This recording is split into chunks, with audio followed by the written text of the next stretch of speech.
Hi everybody, Josh May Group Realtors, Remax of Grand Rapids, and here we are for the month of October.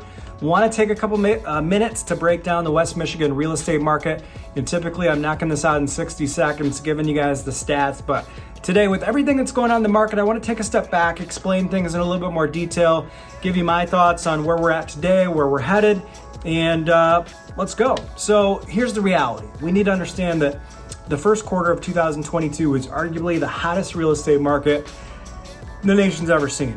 It's the hottest market I've seen in 22 years.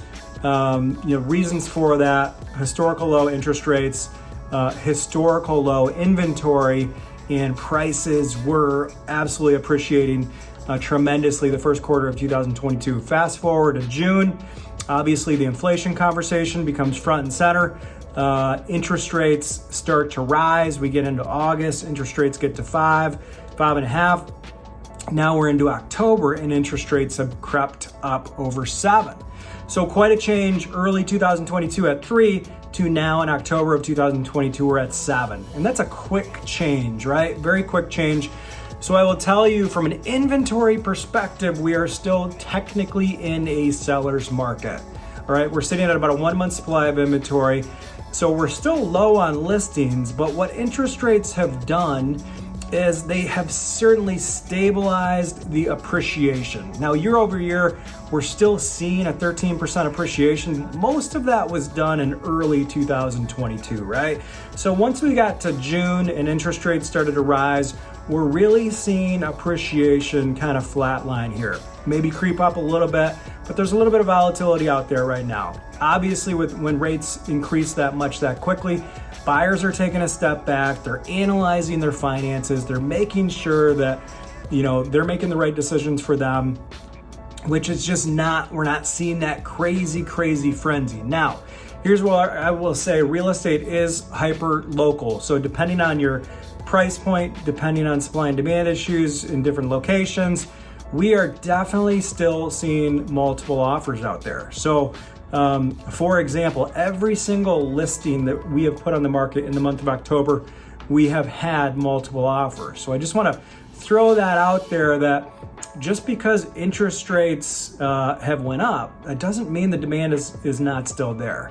Now, I will say in the lower price points, you're definitely still seeing that consistent demand.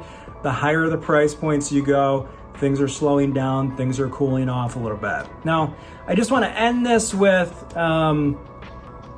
this is certainly not 2008. We are definitely not in a housing crisis by any means. And the reason why is because Americans have so much equity. We are at an incredible equity position. In fact, this today, right now, is the most equity Americans have had in housing in the history of real estate. So there's not going to be a housing crisis, but what we're going to see is a cooling off. What we're going to see is a leveling off.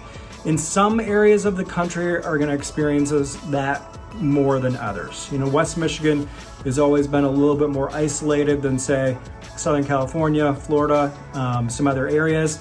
So I'm confident in West Michigan.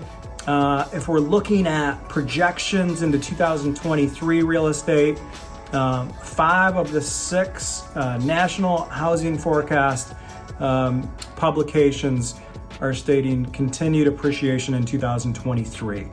And that average projection for 2023 is at 1.8% from a national perspective. And that is simply because, again, we still don't have a ton of listings on the market. It would be different if interest rates were at 7 and we were at a 8-month supply of listings. But with interest rates being at 7 and still being at a 1-month supply of listings, yes, it's going to slow things down. It's going to cool things off, but we're still looking at continued appreciation for 2023. Again, real estate is hyper local. We have been doing this a long time. We want to be your expert and guide you down this path and answer any question you have about West Michigan real estate. So if you have any questions, feel free to reach out. We'll chat with you soon. Thanks.